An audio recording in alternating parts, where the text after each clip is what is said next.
Straight है, यानी patient बोल रहा है मैं जब मैं सीधा देख रहा हूँ तो मुझे डिस्टेंस का विजन ब्लर दिख रहा है। तो उसमें क्या क्या हो सकता है, डिस्टेंस का पावर में इनकरेक्ट, यानी आपका पावर गलत है तो उसकी वजह से हो सकता है, तो आपको पावर वेरीफाई करना है। अगर where must tilt the head down to see clearly, अगर मुझे बोल रहा है मुझे क्लियर देखने के लिए डाउन करना पड़ता है,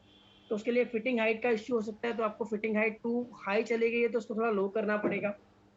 दूसरे उसके लिए क्या कर सकते हैं हम, लोअर द फ्रेम फेस, तो फ्रेम का जो फेस है उसको आपको लोअर लाने के लिए क्या करना पड़ेगा, नोज पेट को ब्लेड कर दो तो फ्रेम ऑटोमेटिकली नीचे आ जाएगा। ठीक है। री मेजर द हाइट, अगर बाई चांस बहुत बड़ा इश्यू है, ज्यादा है, और आपको नोज ब्रिज अराइन करने से प्रॉब्लम सॉल्व नहीं हो रहा, तो आपको फिर से हाइट मेजर करनी होगी प्रॉपरली, और आपको क्लास रीऑर्डर करके फिर से फिट करके देना पड़ेगा। ठीक है।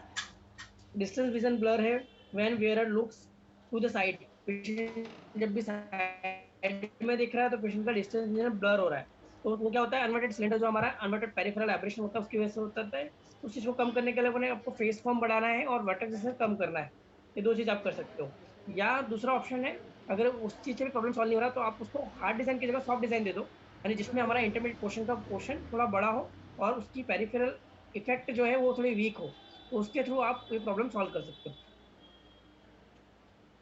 Reading area is too small, patient बोल रहा है कि मुझे रीडिंग का जो एरिया है वो मुझे छोटा मिल रहा है, पढ़ने का जो एरिया मिल रहा है मुझे छोटा मिल रहा है, तो उसके लिए आपका सॉल्यूशन है decrease the vertex distance, vertex distance कम कर दो, पेंटास्कोपिक टिल्ट बढ़ा दो, increase the pantoscopic tilt. Check the addition power, addition power देख लो आप कि एडिशन पावर आपने ज्यादा नहीं दे दी है, उसकी वजह से पेशेंट को इंटरमीडिएट विजन से देखना पड़ रहा हो क्लियर देखने के लिए, ताकि उसका एरिया कम मिल रहा हो, तो वो चीज आपको देख लेनी है। हिडन एंग्रेविंग में आप चेक कर सकते हो और लेंसोमीटर में भी चेक कर सकते हो। ठीक है।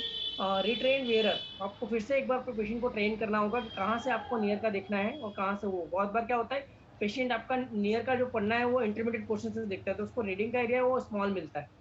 अगर आप प्रॉपर ट्रेन करोगे कि हाँ आपको चश्मा प्रॉपर रखना है और आपको आई डाउन करनी है, आई का गेज थोड़ा डाउन करना है, तो आपको रीडिंग का एरिया प्रॉपर मिलेगा, तो वो चीज आपको पेशेंट को समझानी होगी जब आपको उसका नियर का प्रॉब्लम आ रहा है तब। फिर रीडिंग मस्ट हेल्ड,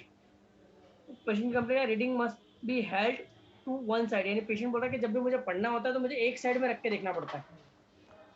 यानी एक साइड रख रहा हूँ तो क्लियर दिख रहा है, जब सेंटर में रख रहा हूँ तो क्लियर नहीं दिख रहा है, तो उसका रीजन हो सकता है मोनोकुलर इंटरप्रिटेशंस आर इनकरेक्ट, जो आपने पीडी लिया है वो प्रॉपर नहीं है, वो गलत हो, उसकी वजह से आपका मोनोकुलर इंटरप्रिटेशन गलत होने की वजह से पेशेंट को प्रॉब्लम आ रहा है, तो आपको फिर से पीडी मेजर करना होगा, रीमेजर करके दोबारा लेंसेज ऑर्डर करने होंगे और दोबारा फिट करके देने होंगे, यानी जितनी बार आप गलती करते हो उतनी बार, अगर आपको एरर बड़ी है, अगर माइनर एरर है 1-2 मिलीमीटर का और आपका प्रॉब्लम नोजपेड में या फ्रेम में सेट अलाइनमेंट करने से सॉल्व हो जाता है, तो आपका वो लॉस नहीं होता, लेकिन आपका मेजर इश्यू है कुछ भी फ्रेम में कुछ बनाने में प्रोग्रेसिव लेंस, तो आपको चश्मा प्रॉपरली फिर से बनाना होगा, पूरी ग्लास फिर से फिट करके देने होंगे, तो वो चीज आपको करनी पड़ेगी, वो आपका लॉस जाएगा।